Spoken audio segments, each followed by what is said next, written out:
तीन भुवन में सार वीतराग विज्ञानता शिव स्वरूप शिवकार नमः त्रियोग समारिके हरि काल दलेते मणिमंत्र तंत्र बहु होई मरते न बचावे कोई। काय सांगायला लागले पाचव्या डालीमध्ये प्रज्वल 12 भावना का सांगायला लागले, का चिंतन करायचं 12 भावनांचं।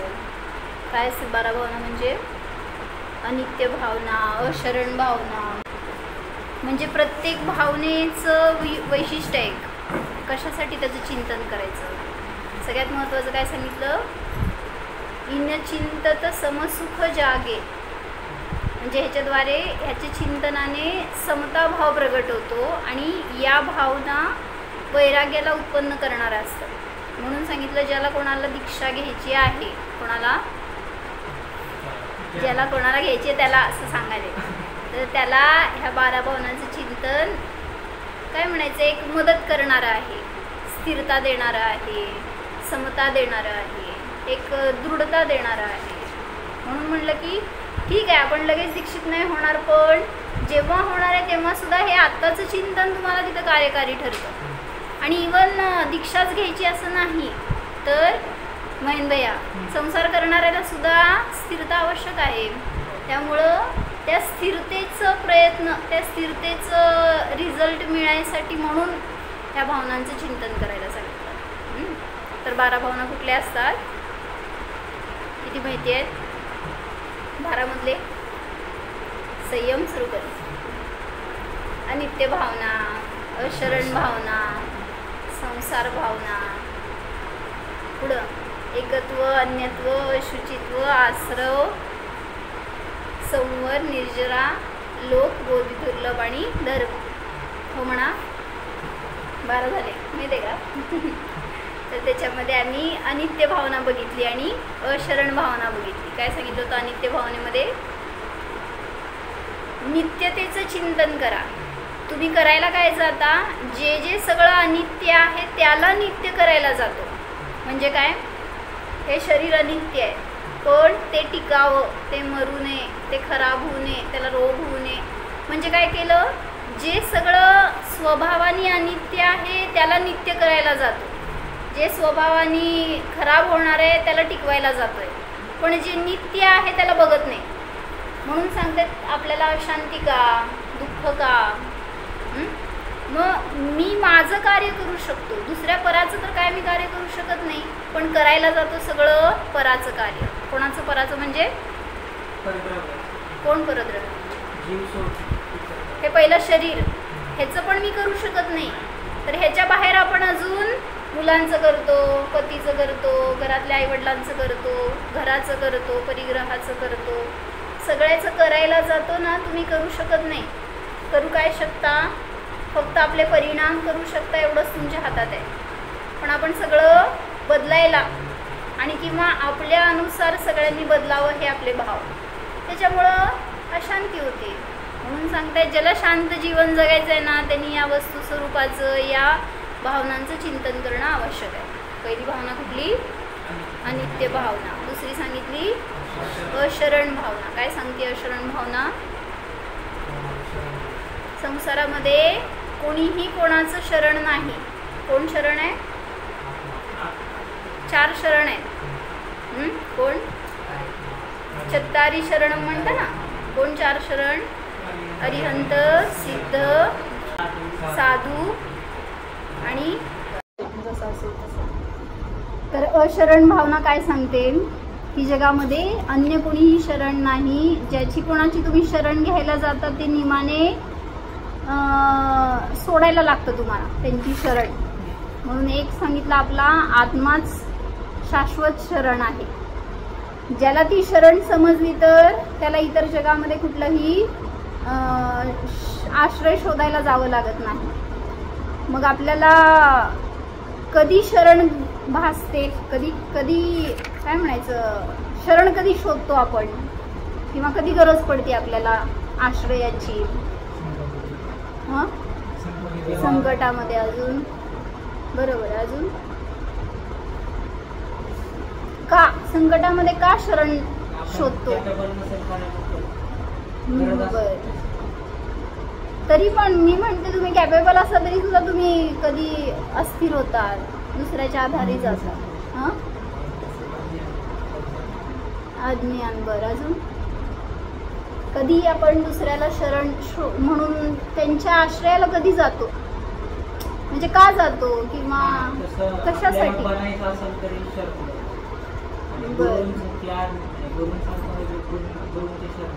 बरं, गुरूंसारखं व्हायचं तर त्यांच्या शरण जाते म्हणे महिनबया. अजून म्हणजे समजा एक उदाहरण, साप आला तुमच्या समोर, काय झालं, तुम्ही कॅपेबल आहे समजा काय, पण तरी पण शोधताय कोणाला, कोणीतरी मिळावं आणि रक्षण करावं. का?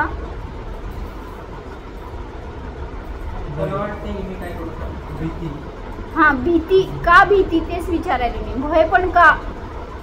कारण ते याला नष्ट करणार आहे आणि हे माझ्यासाठी शरण वाटतंय ना, हे सगळ्यात मोठी चूक आहे आपली. म्हणजे म्हणायचे की आहे शरण वास्तविक आपला आत्मा, पण हे नष्ट झालं तर माझं जीवन संपलं, म्हणजे मीच नष्ट झालो असं वाटतं होणार, म्हणून आपण काय करतो, शरण शोधायला जातो. मग ते साप तुम्हाला त्रास देणार नाहीये, तुमचे हे परिणाम तुमच्या संसाराचं, तुमच्या दुःखाचं कारण. मग काय तिथंच बसायचं का असं विचार की भैया? म्हणजे जेव्हा असं काय भय वाटलं त्यावेळेस काय करायचं, तर पहिल्यांदा समजा त्यागींच्या समोर आलं, ते काय करताय, तो कोणाला शोधतायत, म्हणजे मग त्यांचे पण परिणाम आहेत ना ते शेवटी. म्हणून सांगितलं की भय हे भयाच्या आश्रयाला जाता तुम्ही आणि त्याच्यामुळं अशरण होता. म्हणून असं अनेक प्रकारचं भय आहे जे आपल्याला दुःख देणारं असतं. जसं रोग झाला शरीरामध्ये, कोण शरण? डॉक्टर, नाहीतर औषधं. अजून सगळे परिवारजन ते मला वाचवतील. जसं एक लेडी होती, ते डॉक्टर होत्या आणि त्यांना कॅन्सर डिटेक्ट झाला होता, तर त्यांना ते कोणाशी ओपन करायचं नव्हतं झालेलं. म्हणलं अनेक महिने त्यांनी ते त्यांचा गपचूप इलाज केला, सगळं झालं, घरामध्ये लहान मुलगी त्यांना, तर पण किती दिवस लपणार ते, कॅन्सरसारखा रोग आहे तो एक्सपोज होतोच नंतर. ते कळलं सगळ्यांना. कळल्यावर आता सगळ्या प्रकारची ट्रीटमेंट घ्यायला सुरुवात केली त्यांनी. ट्रीटमेंट पण झाली, पण ते पुढं गेलं होतं म्हटल्यावर आता त्यातनं काय वाचायचं चान्स नव्हतं. पण तिला मरायची जरा पण इच्छा नव्हती. मुलगी लहान असल्यामुळं तिचे हे भाव की याच्यातनं पण बाहेर पडायला पाहिजे, कोणीतरी मिळायला पाहिजे. अनेक डॉक्टरांना शरण गेले, अनेक गावांमध्ये सगळे इलाज केले, पण नाही बाहेर पडू शकले. आणि त्याचं काय झालं फळ, शेवटचे समय आले तेव्हा किती संबोधन उपयोगी पडतं. म्हणजे स्थिरता नसेल ना तर तुम्ही किती संबोधन करा तरी पण तिचे भाव इतके जबरदस्त होते की नाही मला जगायचंच आहे, मी नाही मरणार किंवा मला मरायचं नाही आहे. ऑक्सिजन लावला, शेवटी व्हेंटिलेशनवर नेलं, तरी सुद्धा आता कळलंय की संपत आलंय म्हटल्यावर तरी सुद्धा, म्हणजे मला म्हणायचं शरण आपण किती शोधत राहतो जगामध्ये, पण कोण आपल्याला शरण मिळतं. म्हणजे आत्ता निर्णय करा चांगले असताना, रोगी झाल्यावर मरायला टेकल्यावर तेव्हा नाही करायचंय. आत्ता ठरवायचंय की कुठलीही परिस्थिती असू दे, राहतो सगळ्यांच्या मध्ये आपण, पण तरी शरण मला ते नाही आहेत ह्याचं एक दृढ पाहिजे विश्वास आपल्याला. आणि ह्याचा निर्णय ज्याला झाला ना तो मोक्ष मार्गामध्ये कधीही प्रवर्तन करू शकतो किंवा तिथे त्याची प्रवृत्ती सुरूच आहे. जरी आपण आता कुटुंबाच्या आधाराने राहतोय, पती आहेत आधार, मुलं आहेत वाटतंय, सासू सासरे आई वडील आहेत वाटतंय, पण ते शरण म्हणून किती स्थान, किती योग्य आहे ते शरण म्हणून आपल्याला. म्हणजे हेच कंडिशन बघ ना, रोग झाला आणि मरायला तर ते किती तुम्हाला मदत करणार आहेत त्या मरणापासून वाचवायला, त्या रोगापासून वाचवायला. मग त्यांनी म्हटलं ना ह्याच्यामध्ये एक गाथा दिली, कशामध्ये, कार्तिकी अनुप्रेक्षामध्ये, की सगळे सुजन, घरातले सगळे प्रिय व्यक्ती तुमच्या बाजूला उभारलेत जेव्हा तुमच्या अंतिम घटका चालू आहेत, पण तुमचं लेश मात्र सुद्धा दुःख ते कॉन्ट्रीब्यूट करू शकत नाहीत, शेअर करू शकत नाहीत। काय उपयोग त्यांचं? गोड बोलतील की सगळे, पण त्याच्याने दुःख किती कमी होणार आहे, त्या वेदना किती कमी होणार आहे, मरण किती चुकणार आहे। म्हणून सांगतायत ना, अशरण आहे सगळं जगामध्ये, ह्याचा निर्णय आपल्या ज्ञानात असावा आणि त्या श्रद्धेने आपल्याला आपलं अज्ञान नष्ट होणार आहे। त्या श्रद्धेने आपला विश्वास बदलणार आहे। फक्त ती श्रद्धा बदलायचं कार्य करायचं धर्मामध्ये आल्यावर, दुसरं काय नाही। तर त्यासाठी काय वाचलं आता त्यात आपण? अशरणचा दोहा म्हणा। दल बल देवी देवता मात पिता परिवार मरती बिरिया जीव को कोई न राखन हार। तेच आहे ना? नाही आहे? कशातलं म्हणले मी हे? हो की त्यातलंच की अशरण भावना आहे ना ते राजा राणामधलं रे हे। हा बरोबर आहे। हा राजा राणाची 12 भावनामध्ये हे घेतलेत आणि ह्या 12 भावनामध्ये वेगळे। माझ्या डोक्यात हे झालं तुमच्यासमोर राजा राणाचे। मला काय सांगितलं? करा ट्रान्सलेट। दलबल देवी देवता मात पिता परिवार मरती बिरिया जीव को कोई न राखन हार। म्हणजे काय? हा दलबल देवी देवता मात पिता परिवार हे त्यांनी उपलक्षणात्मक सांगितलं। याच्यामध्ये सगळे जोडून घ्या जे पण असतील ते। ज्याला कोणाला तुम्ही शरण म्हणता ते कोणीही जगामध्ये तुम्हाला मरणापासून वाचवणार नाही। त्यामुळं तुम्ही स्वभाव आपला शरण आहे हे जाणून घ्या। मग त्यासाठी काय सांगितलं की एकदा श्रेणिक जंगलमध्ये गेले होते आणि तिथं त्यांना एक बाल वयातले मुनी असे दिसले। एकदम बाल असं म्हणजे काय म्हणायचं, तरुण वयात आलेले, पण काय म्हणायचं असं एक असं अजून जीवन बघितलेलं नाहीये त्यांनी, इतके कोवळे असं म्हणा, तारुण्यात आता प्रवेश केलेले असे ते होते। आणि मग इतक्या लहान वयात का ह्यांनी दीक्षा घेतली, ह्यांना असं काय कारण झालं, का वैराग्य झालं, असं त्यांना एक इच्छा झाली जाणून घेण्याची श्रेणिकाला। तर श्रेणिक गेले, मुनींकडं दर्शन केलं आणि विचारलं, म्हणले की काय कारण होतं की तुम्ही इतकं अर्ली स्टेजेसमध्ये का दीक्षा घेतली, काय झालं होतं, कशासाठी, तुम्हाला जीवनात कोण शरण नाही आहे का, मी तुम्हाला शरण देतो, तुम्ही माझ्याबरोबर चला। म्हणजे कशाची कमी होती म्हणून तुम्ही दीक्षा घेतली का? मग ते म्हणले श्रेणिक मी सगळं द्यायला तयार आहे तुम्हाला। मग मुनींनी विचारलं काय काय देणार मला, सांगा काय काय देणार हो, मी विचारते काय काय देणार। मग राजा म्हणला तुम्हाला राहायला घर देतो, सगळं पैसा अडका देतो, जमीन जुमला देतो, सगळं बघायला तुम्हाला घरबार देतो, सगळं काय हवं ते सगळं देतो मी। पण ते म्हणाले की तुझ्याकडे हे सगळं नाही आहे का? म्हणले श्रेणी काय हे सगळं आहे माझ्याकडं, तू सुखी आहे का? येस नो बाय, चला सोडा आता घर। जिथे सुख नाही तिथे जायची इच्छा नको आपल्याला। मग असं माताजी म्हणतात ना, म्हणून त्या दुःख स्थानात गेल्यावर फेकल्यासारखं व्हायला पाहिजे आपल्याला।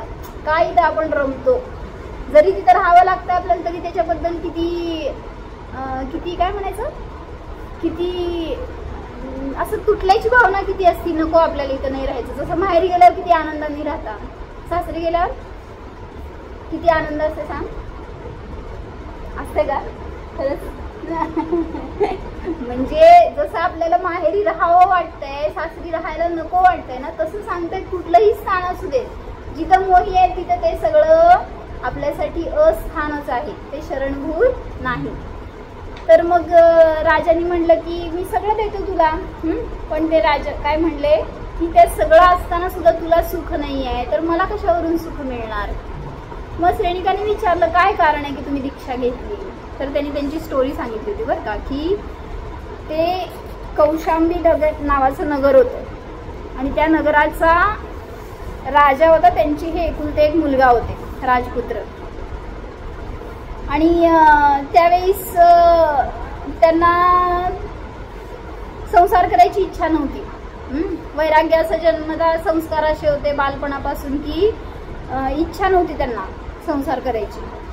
मग त्यांना एक दिवस काय झालं की डोळ्याचा रोग झाला होता काहीतरी, आणि फार त्रास व्हायला, वेदना व्हायला लागल्या म्हटल्यावर त्या राजांनी सगळ्या वैद्यांकडनं, हकीम, सगळे डॉक्टर काय असतील ते सगळे इलाज केले, पण ते वेदना काय कमी होईनात.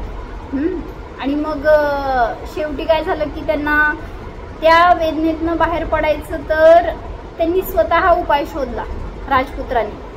आणि त्यांनी काय केलं, रात्रीच्या वेळेस एक दिवस असह्य व्हायला लागल्या वेदना म्हटल्यावर त्यांनी नियम केला की मी जर या वेदनेतून काहीतरी औषध कोणी दिलं असेल वैद्यांनी, तर म्हटलं की या औषधाच्या निमित्तात जर मी बरा झालो, उद्या सकाळपर्यंत जर माझ्या सगळ्या वेदना कमी झाल्या, तर मी संयम अंगीकार करणार.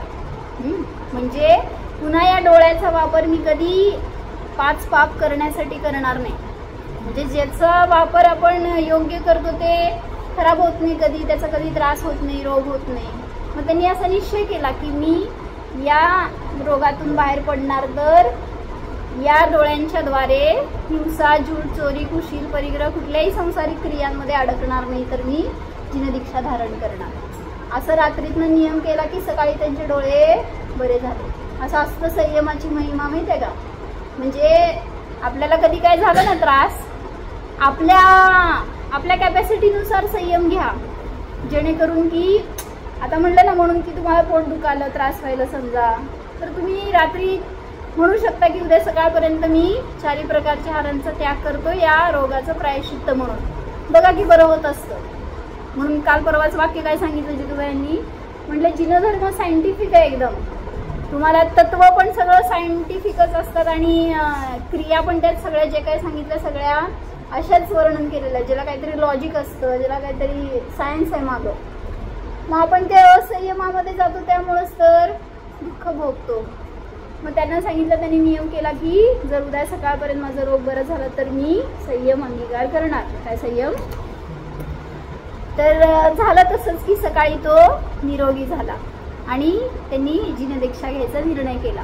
मग इतकं कोरं वय होतं म्हटलं, घरातल्यांनी अडवलं, सगळ्यांनी प्रयत्न केले, पण त्यांनी सांगितलं मी निश्चय केलाय तर मी घेणारच दीक्षा. आणि मग त्यांनी ते दीक्षा घेतली होती. मग हे सगळं सांगितल्यावर श्रेणिकाला पश्चाताप झाला की आपण किती असंयमामध्ये राहतो, किंवा आपल्याला जेव्हा रोग झाला तेव्हा कोणाचं शरण जातो आपण. त्यांनी कोणाची शरण घेतली? संयमाची शरण घेतली, आत्म्याची शरण घेतली. त्याच्यामुळं त्यांना असा काय म्हणायचं, संक्रमण झालं. असा त्याचं रोगाचं संक्रमण झालं आणि सगळी निरोगी दशा प्रगट झाली. मग आपल्याला पण तसंच आहे ना, जेव्हा आपल्याला रोग होतो, त्रास होतो, त्यावेळेस आपण इतर शरण शोधायला जातो. जसं पोट दुखायला लागलं, तुम्ही हे खा ते खा ते खा केला तर काय होतंय? कमी होतंय का संयम? मग कशाने कमी होतंय? संयमाला भेटा. म्हणजे संयम घेतला तर कमी होतंय, नाही तर खात राहिलो तर खाल्ल्यामुळे तर पोट दुखतंय, आणि अजून तुम्ही खात राहिला तर किती कमी होणार आहे. म्हणून सांगितलं सगळ्या ठिकाणी संयम आवश्यक असतो. संयम असं बहुरूपी हो.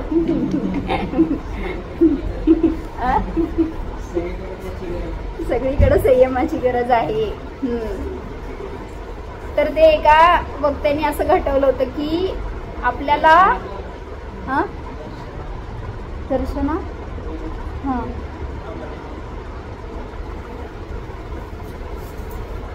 तर अशरण भावना आपल्याला काय शिकवते सांगा. पुढे की ईशात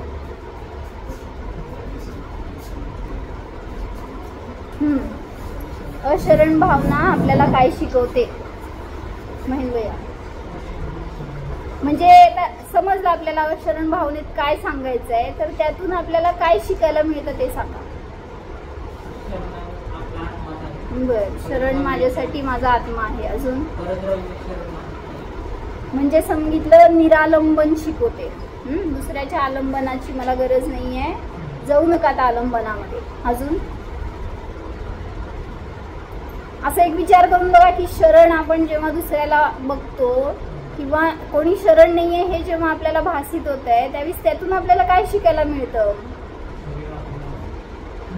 शरीर शरण नाही. बर, जसं आता म्हणले ना निरालंबन, तसं अजून काय मिळतं शिकायला आपल्याला? अशरण म्हणजे काय? संसारामध्ये, जगामध्ये कुठल्याही गोष्टीसाठी आपल्याला बाहेर कोणी शरण नाहीये. परिपूर्ण आहे. बरं, तर त्यांनी काय काय सांगितलं सांगते ऐका. पहिलं सांगितलं की अशरण भावनेतून आपल्याला निर्भयता प्रगटते. भय वाटतंय म्हणून आपण शरण जायला जातो. जेव्हा समजलं ते मला शरण नाही आहे, जसं उदाहरण दिलं मी सापाचं, मला जेव्हा त्याचं भय वाटलं सापाचं, त्यावेळेस मी दुसऱ्या कोणाला तरी शोधायला गेले ना. मग भय जिथं नष्ट झालं तिथं अशरणता आपण समजली, बाहेर कोणी शरण नाही. त्यामुळं पहिलं सांगितलं निर्भयता प्रगटते. आणली की भैया वही ही अशरण भावना समजून फायदा काय, तर निर्भयता प्रगटते. दुसरं प्रज्वल का नाही आणली. दुसरं निरालंबन प्रगटतं. तिसरं एक आत्मविश्वास जागृत होतो की जगामध्ये मला इतरांची गरज नाही, मी स्वावलंबी आहे, मी स्वतःवर जगू शकतो, मला बाहेर कोणाची शरणची गरज नाही. चौथं सांगितलं की सावधानता येते. अशरण भावना समजली तर जसं रोग झालाय म्हणले आणि काय म्हणायचं आपण अस्थिर झालो, तर अस्थिर झाल्यावर मला कोणी त्यातनं बाहेर काढणार नाहीये किंवा मी त्यातनं बरं होणार नाहीये, म्हणून समजलं सावधानता येते. अशरण भावना समजल्यावर मला रोग म्हणजे एकतर त्रास देणारा नाहीये आणि मला तो मारणारा पण नाहीये. रोगामध्ये ती शक्ती नाहीये की तो जीवाला मारेल, म्हणून सांगितलं एक सावधानता येते. पाचवं सांगितलं तुझ्याकडे नाही काय, अंधविश्वास नष्ट होतो. कसं सांगा. अंधविश्वास कसा असतो आणि कसा नष्ट होतो अशरण भावना समजून असतो का. बरोबर. काय ते मंत्र करा, काय म्हणते त्याला, ताईत बांधा, हे सगळे अंधविश्वास आहे ना. अंधविश्वास कधी होतो, भय असल्यावर. करेक्ट. मग ते एक वाक्य सांगितलं होतं बरं का त्यांनी, जिथं भय आहे तिथं अंधश्रद्धा आहे आणि जिथं भक्ती आहे तिथं श्रद्धा आहे. काय म्हणते सांग. बनकी श्रद्धा आहे. जिथं भक्ती आहे तिथं श्रद्धा आहे, जिथं भय आहे तिथं अंधश्रद्धा आहे. एका पिक्चर मधलं वाक्य बरं काय, शास्त्रातलं नाही आहे, मला चांगलं वाटलं म्हणून मी लिहून घेतले होते. म्हणजे असं आहे आणि वास्तविक. तुम्ही काय करायला जाता, कोणीतरी सांगितलं काय तुम्हाला रोग झालाय त्याचा काही इलाज नाहीये, तर तिथे जावा, नारळ फोडा. काय झालं, भयाने गेला का भक्तीने गेला. म्हणजे कुठले देव तुम्हाला तारणारे नाही, भले इथले आदिनाथ भगवान का असेना. तुम्ही जर भयाने गेलात तर अंधश्रद्धाच आहे ती पण, वितरागी देव का असेना, पण भक्तीने गेलात तर त्याचं फळ मिळणार. मग सांगितलं की अंधश्रद्धा नष्ट होते. पुढं काय सांगितलं, आसक्ती नष्ट होते अशरण भावनेतून. कसं,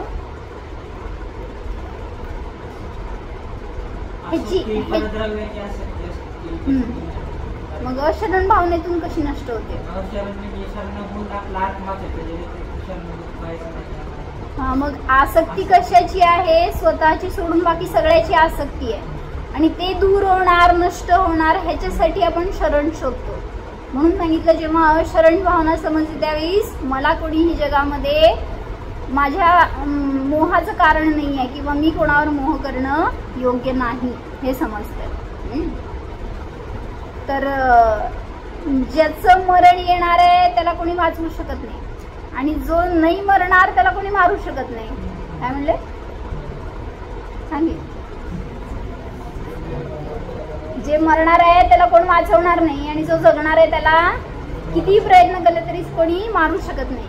तर एक मनुष्य होता आणि असं लावारीस पडलेला, काय म्हणते तसा अनाथ किंवा रस्त्यावर असं असणार, तर त्याला काहीतरी रोग झाला होता की तो त्याच्या शरीरातून दुर्गंधी यायची. खूप त्याला अनेक उपचार केले पण ते काय सगळे निकामी झाले उपचार. म्हटल्यावर लोकांनी काय ठरवलं की त्याला जगणं पण मुश्किल झालंय, आपल्याला पण जगणं मुश्किल झालंय, तर त्याला विष द्यावं आणि तो मरेल तर सुटेल त्यातनं. म्हणून त्याला लोकांनी काय डॉक्टरांनी असं विष दिलं, तर ते विष त्याला औषध झालं. म्हणजे त्याच्या शरीरात जे काही जीवाणू होते ना, तर त्याचं औषध विष होतं. पण विष कोण पिणार, औषध म्हणून. मारायला म्हणून त्याला दिलं तर त्याचा रोग कमी झाला आणि तो बरा झाला त्याचा. म्हणजे काय म्हणता तुम्ही, जाको राखे आयुकर्म. दुसरं कोण नाही. ज्याला आयुकर्म ज्याचं बरोबर आहे त्याला मार सके ना कोळी. म्हणून तिथं जर तो जगणार असेल तर त्याला कोणी मारू शकत नाही, आणि जर मरणार असेल तर कोण वाचवू शकणार. जसं सांगितलं काय ते असं एक व्हिडिओ बघितलं होतं की काहीतरी 11 मजली बिल्डिंग होती आणि त्याच्यामध्ये 7व्या फ्लोअरला आग लागली होती. काहीतरी तिथं स्पार्क झालं होतं, माहित नाही काय झालं होतं, आणि डोअर लॉक झाले होते. आणि त्या घरातले जे होते ते पळाले बाहेर. मोठे असतील ते. मुलगी होती लहान, एक 11 वर्षाची का काय, असं 7 वर्षाची का 11 वर्षाची. आणि ती बेडरूम मध्ये तिकडं होती आणि दरवाजा बाहेरून, बाहेरच्या साईडला दरवाजा, तिकडं आग लागलेली. त्यामुळं तिला समजेपर्यंत ती आग अशी भडकली होती की बाहेर जाणं शक्य नव्हतं तिला. ती टेरेसकडे गेली बाहेर आणि तिथं जाऊन उभारली तर मदत कशी करणार लोक त्यांना, तिला काढायसाठी म्हणून. मग ते तरी पण इतकं इन्स्टंट काम केलं लोकांनी. ते काय बोलतात ना, काय म्हणतात ते, फायर एक्सटिंक्शन वाले ते आले की, पण ते स्टेप्सनी चढवून काढायचं असं, त्याच्यासाठी त्यांचे सगळे प्रयत्न चालू होते. 7वा मजला होता. एवढ्यावरून तिला काढणं म्हणजे जरासं रिस्की पण होतं. पण ते यूज पर्यंत इतकी आग भडकली होती की आतलं सगळं पार्ट तर जळालं होतं. आता कुठं जिथं मिळेल तिथून ती आग बाहेर पडायची. आणि बरोबर टेरेसचा दरवाजा उघडा होता आणि त्यात ती तिथंच होती. आणि सगळा तो आगीचा भडका असा बाहेर पूर्ण तिच्याकडं की, टेरेस छोटं होतं. ती स्वतःला वाचवण्याचा खूप प्रयत्न केली. एका कोपऱ्यात जाऊन बसली, पण त्या झळा इतक्या होत्या की कसं वाचवणार स्वतःला. आणि खालून सगळे मदतीसाठी म्हणून पुढे येत आहेत, पण ते काय म्हणायचं, ते स्टेप्स तिथंपर्यंत जाऊसपर्यंत तिला आगीने धरलं. जेव्हा तिला वाचवलं त्यावेळेस ती जवळपास 80% जळाली. म्हणजे म्हणायचं तिथं कोण शरण हो, कोण वाचवणार, असा उदय का आला. आणि अशा अनेक केसेस असतात जिथं की मरण समोर आल्यावर सगळं विसरून जातो आपण. आपल्या बाबतीत असं झालं तर काय करणार सांग. म्यूट. थोड्या वेळासाठी काय करायचं, थोड्या वेळाने. म्हणजे जेव्हा आपल्याला परिस्थिती येते त्यावेळेस आपण असे बिथरून जातो.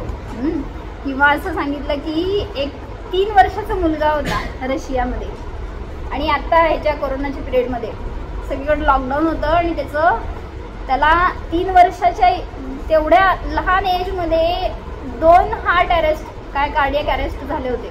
2दा अटॅक येऊन त्याला त्रास झाला होता. तर ते हार्ट त्याचं खूप वीक झालं होतं आणि त्याला जगवायचं होतं डॉक्टरांना. आणि लॉकडाऊनमुळं इकडचं तिकडं काय करता येत नव्हतं आणि ट्रान्सप्लांटेशन आवश्यक होतं त्याला हार्टचं. आणि ते मिळवणार कुठून, कोण देणार.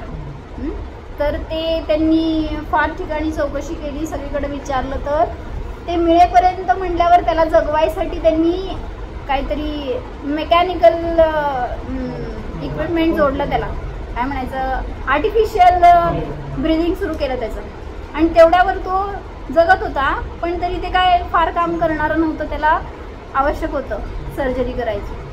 तर त्यांनी त्याच्यातून काय ते जर्मनीमधनं कुठून हार्ट मिळवलं.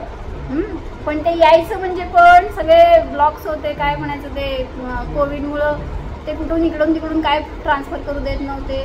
त्यातनं पण यांनी रिक्वेस्ट करून मिळवलं त्याचं. आणि ते जे डॉक्टर्स होते ज्यांनी त्याला ट्रान्सप्लांट करणार होते त्यांनी आजपर्यंत सगळ्या ॲडल्ट्सचे केले होते सर्जरीज.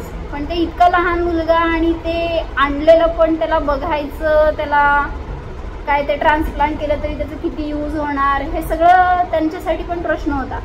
पण त्यातनं पण त्यांनी मार्ग काढून ते केलं सक्सेसफुली आणि तो मुलगा जगला. खुश. कोण जगवलं, कोण वाचवलं. म्हणजे म्हणायचंय ज्याचं आयुकर्म आहे ना त्याला तुम्ही काय मशीन लावलंय तुम्हाला वाटतंय म्हणून ते जगलं म्हणून.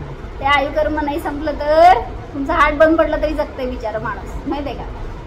म्हणजे ते बाहेरच्या कशावर जगणारं नाहीये, शरण बाहेर कोणी नाही.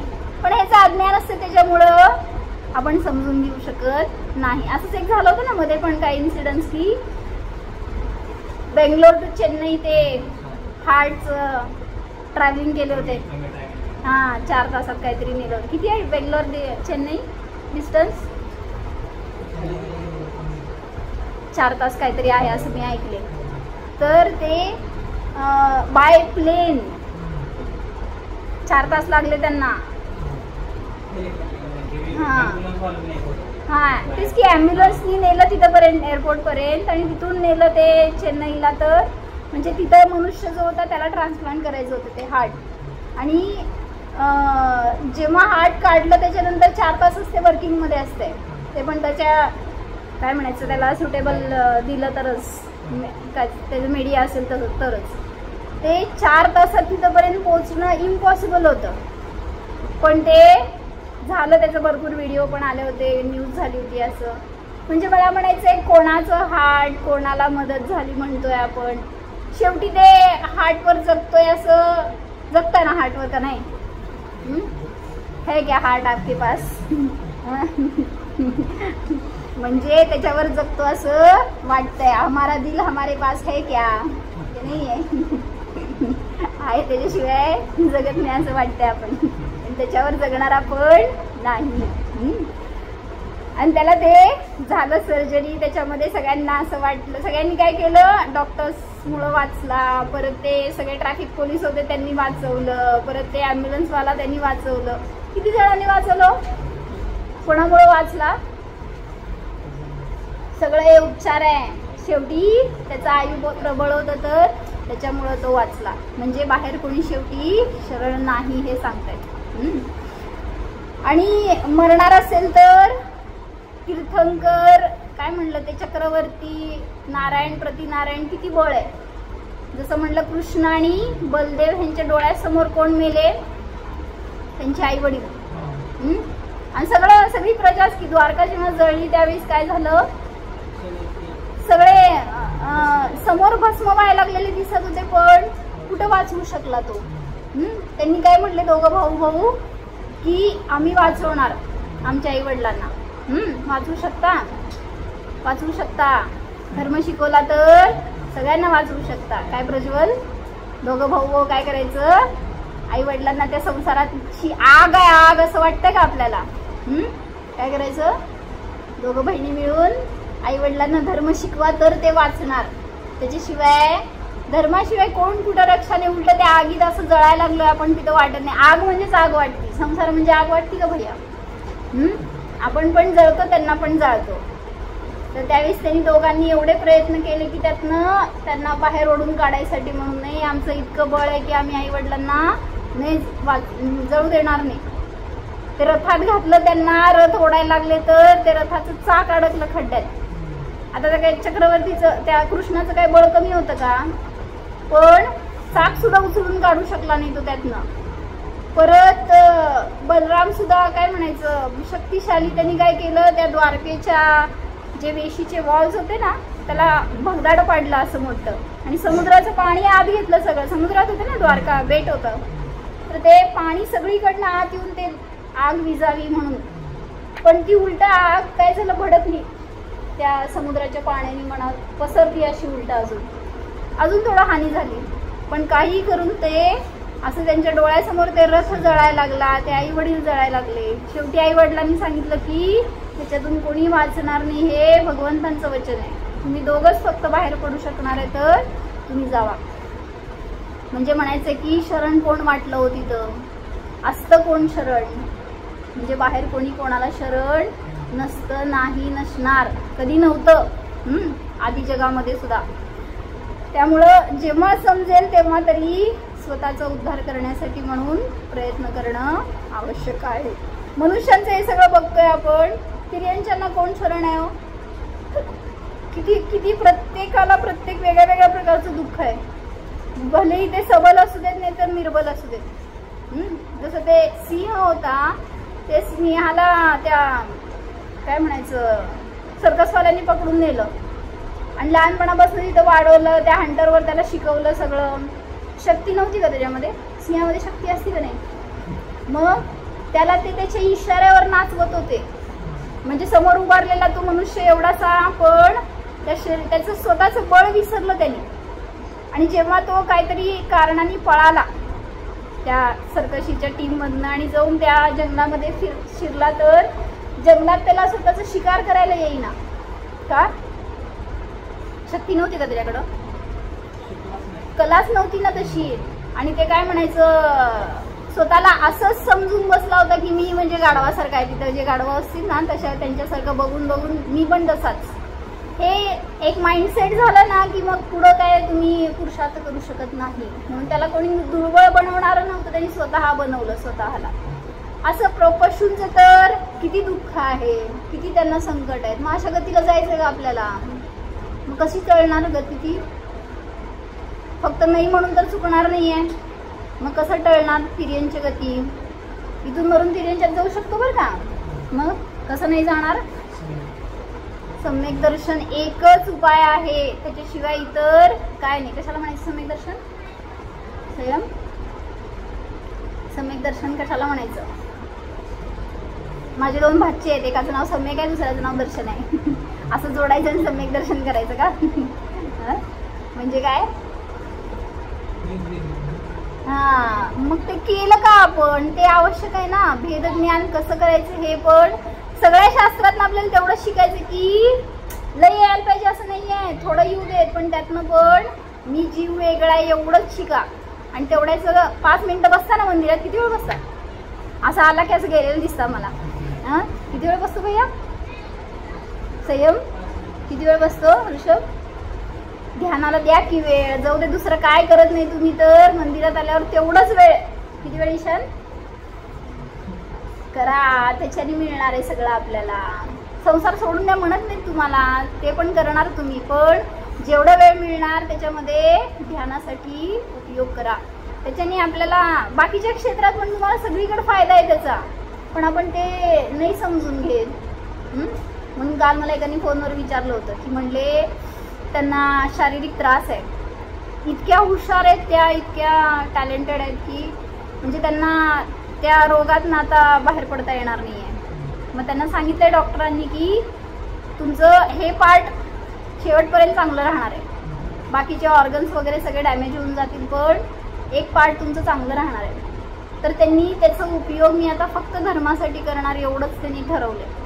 फार प्रतिकूलता आहे शरीरातून, पण नाही, मला शेवटपर्यंत माझं ज्ञान श्रद्धा दळू द्यायचं नाही आहे, त्यातून मला चुकवायचं नाही आहे, हे त्यांची प्रबळ इच्छा.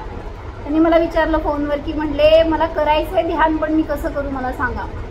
वेदना असतात शरीरामध्ये तर उपयोग लागत नाही, किंवा करायला बसल्यावर असं त्या शब्दात अडकतो, मग कसं ध्यान करायचं असं तुम्ही विचारा ना. तुम्हाला विचारलं तरी मार्ग मिळतो, तुम्ही विचारत नाही तर कसं कळणार ध्यान? येतं का ध्यान करायला भैया? हो म्हण. नाही म्हटलं मग विचारत पण नाही तुम्ही, मग कसं तुम्हाला समजणार? त्यामुळं तेवढंच शिका रे, ध्यान कसं करायचंय आणि स्वतःला कसं पकडायचंय ना. नुसतंच म्हणतोय आपण आत्मा शरण आहे म्हणून, मग काय समजणार आहे शरण काय असतं आणि कसं त्याला धरायचं आणि कसं बागायचं आणि कसं श्रद्धान करायचं. मग त्यांनी विचारल्यावर त्यांना सांगितलं कसं करायला पाहिजे आपण, तुम्हाला काय करून तुम्ही स्वतःपर्यंत जाऊ शकता. जरी म्हणले की शब्द सांगताना तुम्हाला अवलंबन वाटतं, त्यात अडकतो, ठीक आहे, वेदनांपासून दूर जायचं तर अवलंबन घ्या, तिकडं उपयोग जातो ना सारखा आपला, तर थोडंसं शब्दाचं माध्यमातून ध्यान करा. पुढं जाऊन पुन्हा शब्द पण सोडा. पण जर पहिल्यापासूनच सोडून दिलं तर नाही होणार, म्हणजे परत परत मग उपयोग तिकडं शरीराकडे जातो. म्हणून सांगितलं की चांगलं असेपर्यंत भरपूर धर्माची साधना करा, आणि सगळं सोडून करायचं नाहीये, सगळं करत करा, पण ध्यानासाठी वेळ द्या. मंदिरात बसतो ना तेव्हा आजपासून 5 मिनिटं मी करेक्ट घड्याळ लावून 5 मिनिटं आज ध्यान करणार. चालतंय ना? नाही संयम चालतंय ना? दिवसभरात कधी पण करा, बजाव दे, मंदिरात नाही कुठं असेल तिथं घरात झोपायच्या आधीपर्यंत 5 मिनिटं मी रोज ध्यान. भैया झोपला. चालतंय ना? सगळीकडे चालतंय आपल्याला. काय तिथं देव पाहिजे, शास्त्र पाहिजे, आपल्याला शांत निवांत पाहिजे, काहीच नाही. तुम्ही सगळं काम करताना सुद्धा करू शकताय ध्यान, तर नको काम करताना करू नका, जर असं बसूनच करा, त्याच्याशिवाय शरीराला सवय पण लागत नाही. काय आता किती वेळ ध्यान करायचं? 5 मिनिटं. तुला नाही, यांना सांगितले. तुला 50 मिनिटं. एके ठिकाणी बसून जेवढं जास्त करू शकतो तेवढं उपयोग लावायचा प्रयत्न करा. त्याच्याशिवाय नाही आहे. तुम्हाला तर मोक्षाला जायचा मार्ग आत्ता आहे. मोक्षाला आत्ता जाऊ शकता. तुमची इतकी पात्रता आहे तुमची. फक्त 48 मिनिटं बसायचं ध्यानाला. 49 मिनिटाला वर. मग आम्ही हात जोडलेले असतो सगळेजण. फक्त तशी दृढता करा, तसं ध्यान करा, तर आपल्याला पण मार्ग प्रशस्त होणार. हो जाणार.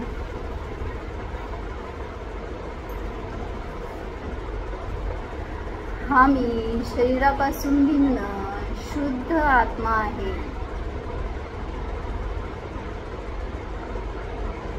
विचार करा, मी तर चेतन आहे, जड नाहीच. स्वतःच्या चैतन्याला अनुभवा. या चेतनेला शरीर नाहीच. ही चेतना स्त्री नाही, पुरुष नाही. निर्वेद स्वरूप आहे.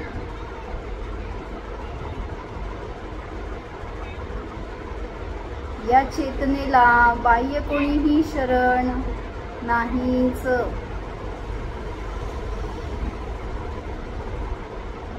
स्वतःचा स्वभाव जाणा, तोच शरणभूत आहे. माझ्यामध्ये मरणाचे भय नाहीच. मी तर अमर आहे, अविनाशी आहे.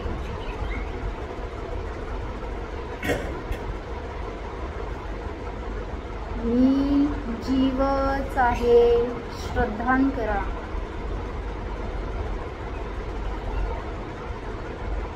आहे आहेच.